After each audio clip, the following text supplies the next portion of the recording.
My M1 MacBook Pro has been phenomenal, and I've loved using it for every video and school assignment since I got it.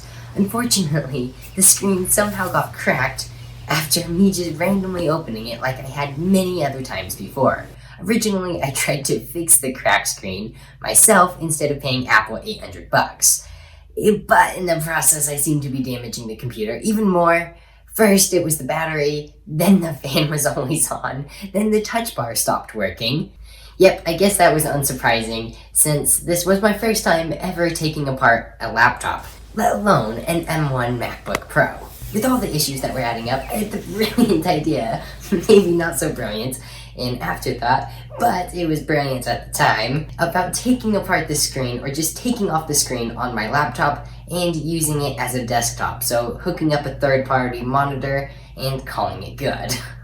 Because, you know, what could possibly go wrong with doing that? Anyways, with this maybe not so brilliant idea, let's just give it a shot. First of all, I got the basic materials that are required to actually take apart a MacBook, which were all from Amazon, so they will all be linked below in the description. If I could figure out the affiliate partner thing with Amazon, they will be affiliate, but otherwise they'll just be normal links. The first step basically consists of unscrewing all the screws on the bottom of the MacBook, which became grindingly painful very quickly when I realized I had stripped both a couple of screws and the screwdriver. So it took a lot longer than it should have. Then it was suction cup time, which seems to always be pretty annoying. Apple definitely does not make taking apart the bottom user-friendly. Granted, they probably don't want people to actually do this in the first place. From there, I just started unscrewing all the parts inside the MacBook so that I could get the screen off, and once I did get all the screws and parts off, all I did was wiggle the laptop a little bit, and boom, the screen was off. There we go. Screen taken off. From there, I just did what I had done earlier to take apart the screen in reverse order, and put all the parts down except without the screen this time. Then it was time for the moment of truth.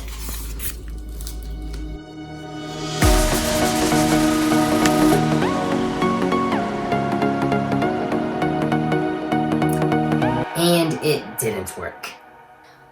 A couple of hours later, I finally got it to work. Turned out all I needed to do was plug the USB-C charging port into the adapter, and it turned on pretty quickly. This wasn't the part that took a couple hours. The part that took a couple hours was me taking apart the MacBook a couple other times to try and fix a couple of the other issues. The most notable issues that I was having came down to the touch bar not working, the fan always on like it was earlier, the Wi-Fi not connecting, and the battery.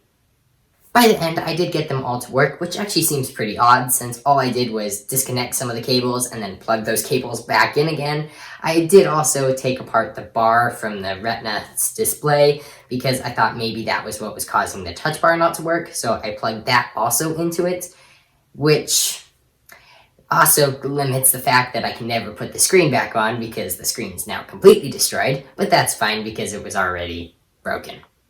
And really, I'm not sure if that's what actually fixed the touch bar, but it now works. I really don't know why.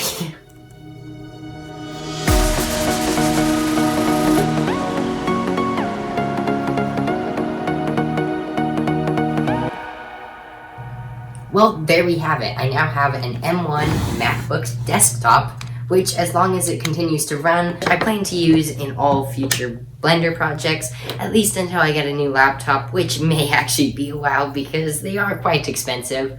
Though, with that said, I actually found it really ironic that in this test you can see right here, you can see that I'm not actually connected to the power.